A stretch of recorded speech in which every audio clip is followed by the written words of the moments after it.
mengintip tradisi Nusantara yang Islami.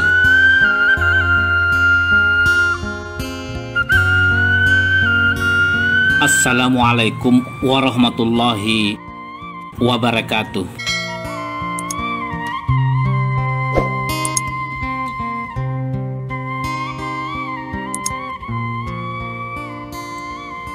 Perlu ditegaskan bahwa sebagai agama yang berasal dari Tuhan yang Maha Kuasa, Maha Esa, Aso, Ahad, Tunggal, tiada sekutunya, Islam tidak akan pernah mengalami proses penyesuaian dengan adat dan kebudayaan, karya, ciptaan manusia, akulturasi. Sebaliknya, adat, kebudayaan, karya, ciptaan manusia yang tidak selaras dengan ketentuan Tuhan dan hukum-hukum Tuhan akan menggiring tata kehidupan manusia ke lembah kehancuran. Adat atau kebudayaan ciptaan manusia akan terus mengalami proses islamisasi seiring perkembangan tingkat berpikir, akal, dan berzikir iman manusia. Pada edisi ini, kita akan mengintip sebuah tradisi masyarakat Nusantara yang telah mengalami proses islamisasi sedemikian rupa. Rangkaian ritual kematian masyarakat Tanjung Pauh, Kerinci. Salah satu siklus kehidupan yang pasti dilalui oleh setiap yang bernyawa adalah kematian. Setiap yang bernyawa pasti akan mengalami kematian. Sesungguhnya segala sesuatu berasal dari Tuhan dan semuanya akan kembali kepadanya. Pada saat kematian itu datang, tidak ada yang mampu menunda barang satu detik pun, dan tidak ada pula yang bisa mempercepatnya barang sedetik pun. Sehingga ritual kematian adalah sebuah tradisi yang sudah ada sejak zaman dulu kala dan masih bertahan berkembang sampai hari ini. Perlu dipahami bahwa sebelum Islam masuk, masyarakat Nusantara sesungguhnya sudah bertauhid, meyakini keesaan Tuhan yang Maha Kuasa, yang menciptakan, mengatur, mengendalikan alam semesta, menghidupkan dan mematikan manusia dan semua makhluk bernyawa. Sungguh sebuah kekeliruan yang disengaja oleh penulis Barat yang melabeli masyarakat Nusantara dengan label animisme dan dinamisme. Ritual kematian adalah sebuah prosesi istimewa bagi masyarakat Nusantara, mulai dari saat sakaratul maut, hari kematian, sampai beberapa hari pasca kematian. Saat-saat menjelang kematian, sakaratul maut, masyarakat Kerinci melakukan ritual pengobatan, ikhtiar untuk menyelamatkan seseorang dari kematian dengan berbagai ramuan dan doa-doa, syair, meminta pertolongan dari yang satu, Sao, Aso, Esa, melalui perantaraan roh atau arwah leluhur yang dikenal sebagai Tawo, Jampi, Manto, atau mantra. Pembacaan doa-doa ini dilakukan oleh orang yang dianggap sakti, memiliki kelebihan spiritualitas yang diyakini bisa berkomunikasi dengan arwah nenek moyang. Sambil melakukan gerakan khusus seperti menari sampai tak sadarkan diri, mereka yakin bahwa orang sakti tersebut telah dimasuki oleh roh nenek moyang yang berusaha menyelamatkan orang yang sedang sakaratul maut. Ritual ini sekarang terekam dalam sebuah karya budaya yang dikenal sebagai tari asik atau asai. Namun setelah syariat Islam diperkenalkan, seiring dengan perkembangan akal, ilmu pengetahuan dan teknologi yang bersumber dari hukum-hukum Tuhan, serta kemantapan keyakinan, keimanan terhadap kekuasaan Tuhan, ritual pengobatan ini sudah tidak dilakukan lagi. Hari ini pengobatan dilakukan secara medis dengan ilmu pengetahuan dan teknologi ciptaan manusia yang bersandar pada hukum-hukum Tuhan. Untung tak dapat diraih, malang tak dapat ditolak. Sebuah ungkapan yang masih lestari sampai hari ini adalah ekspresi keyakinan bahwa manusia tidak mempunyai daya upaya, tidak punya kemampuan untuk menghindari kematian. Idak dapat serampang padi, betung dibelah jadi peraku. Idak dapat sekendak hati, kehendak Allah yang berlaku. Kabar baik dihimbau, kabar buruk dihambau. Artinya, setelah terdengar berita bahwa salah seorang dari anggota keluarga besar kaum meninggal dunia, secara spontan, tanpa dipanggil, tanpa dihimbau, semua sanak saudara, karib kerabat, berhamburan mendatangi rumah duka. Mereka hadir untuk ikut merasakan duka, kesedihan mendalam kehilangan salah seorang sanak saudara mereka yang mereka sayangi, hormati dan cintai. Kesedihan tersebut diungkapkan dalam bentuk ratapan, tangisan yang berlebihan sampai kehilangan kesadaran, pingsan. Tradisi meratapi mayat, marata atau marato, dijadikan sebuah ritual khusus sehingga pemakaman jenazah dilakukan beberapa hari setelah kematian. Jika yang meninggal adalah seorang pemangku seko, nenek mama, penghulu kaum, maka pemakaman jenazah dilakukan setelah prosesi musyawarah untuk mendapatkan kesepakatan kaum perihal pengganti pemegang seko, nenek mama, penghulu, depati atau rio. Patah tumbah, ila bagentoy. Prosesi pengangkatan penghulu dan pengambilan sumpah pemegang seko dilakukan di atas makam penghulu yang baru saja meninggal dunia.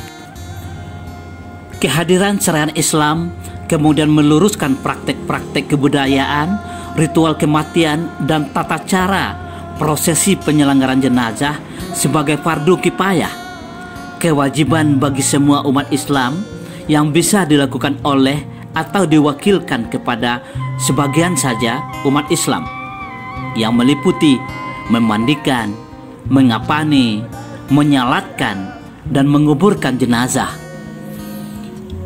Sebelum syariat Islam didakwahkan, setelah pemakaman jenazah selesai, masyarakat Kerinci melakukan berbagai ritual pasca kematian seperti meratap di atas kuburan, menjamu orang yang datang melayat, peringatan 3 hari, 7 hari, 40 hari, 100 hari, bahkan 1000 hari pasca kematian.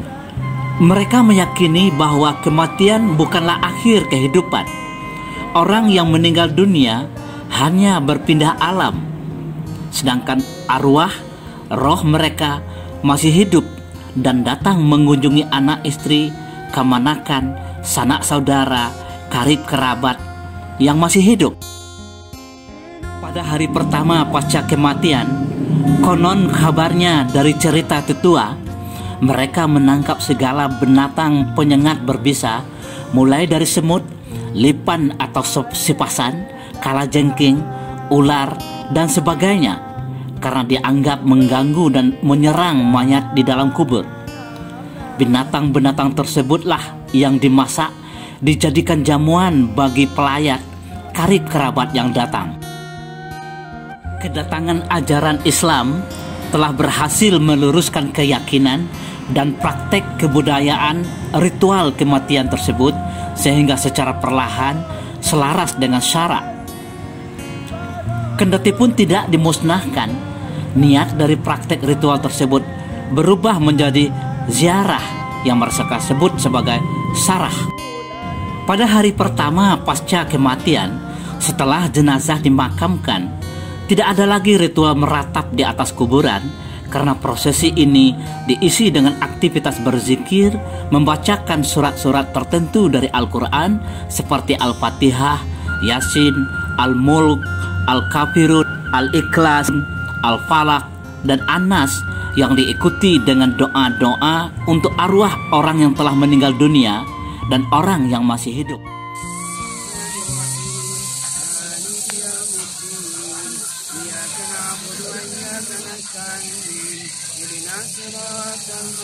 Bismillahirrahmanirrahim. Qul huwallahu ahad, Allahus samad, lam yalid wa lam yulad wa lam yakul lahu kufuwan ahad. La ilaha illallah. Momentum ini juga diisi dengan aktivitas dakwah singkat untuk mengingatkan sanak saudara, karib kerabat yang masih hidup perihal kematian yang pasti mendatangi setiap yang bernyawa.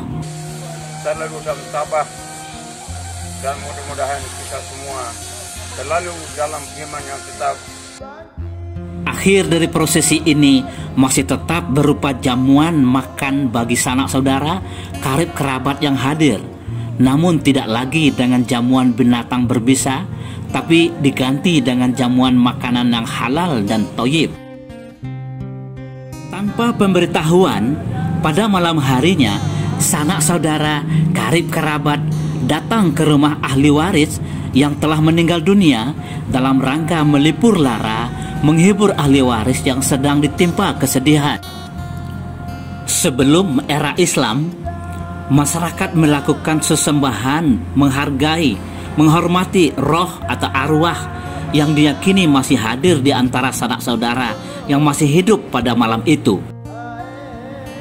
Kehadiran Islam kemudian mengubah tradisi ini menjadi aktivitas yang bersifat ibadah, baik ibadah wajib seperti sholat maghrib dan sholat isya berjamaah, maupun ibadah sunnah seperti berzikir, membaca Quran, dan berdoa.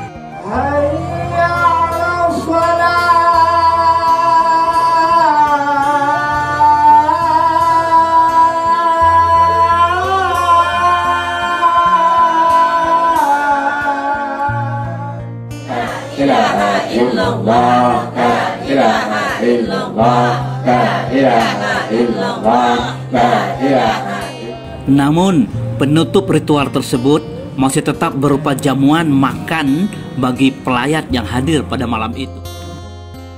Ritual ini berlangsung selama 3 hari berturut-turut sehingga kesedihan keluarga yang tertimpa musibah mulai mereda.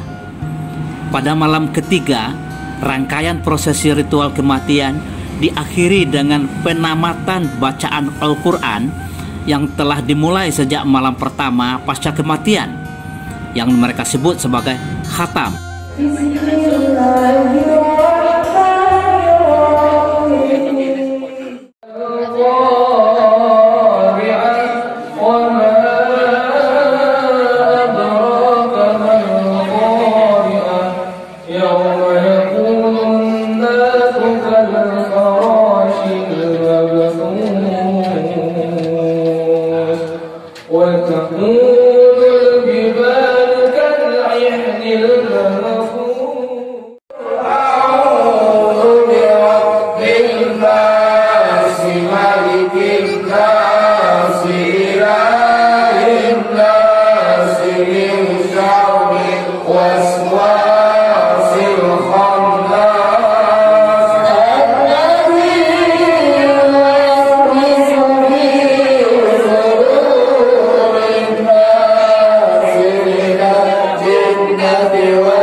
Keesokan harinya, mereka kembali melakukan syarah atau ziarah kubur untuk menutup rangkaian prosesi ritual kematian.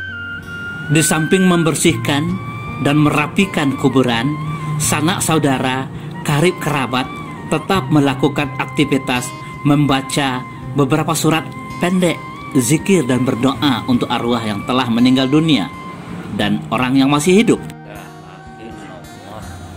Walaupun tidak tepat pada hari ke-7, pada hari ke-7 pasca kematian, proses ritual kematian dilakukan oleh keluarga terdekat, sekaum saja, dalam rangka mempererat silaturahim antara sanak saudara, karib kerabat sekaum. Di samping memanjatkan doa untuk arwah almarhum atau almarhumah, pemimpin, pengulu, depati atau sepuh kaum memberikan nasihat silaturahim kepada anak kemenakan yang masih hidup. Inti dari nasihat tersebut adalah mempererat silaturahim dan bersiap-siaplah menghadapi kematian. Ritual ini dilakukan kembali pada hari yang ke-40, hari ke-100 pasca kematian. ilaha illallah, la ilaha illallah, la ilaha illallah. Saudara, demikianlah proses islamisasi ritual kematian masyarakat Kerinci, khususnya Tanjung Pau. Semoga Tuhan tetap memberikan hidayah kepada kita semua untuk memajukan Nusantara yang islami, bukan Islam Nusantara.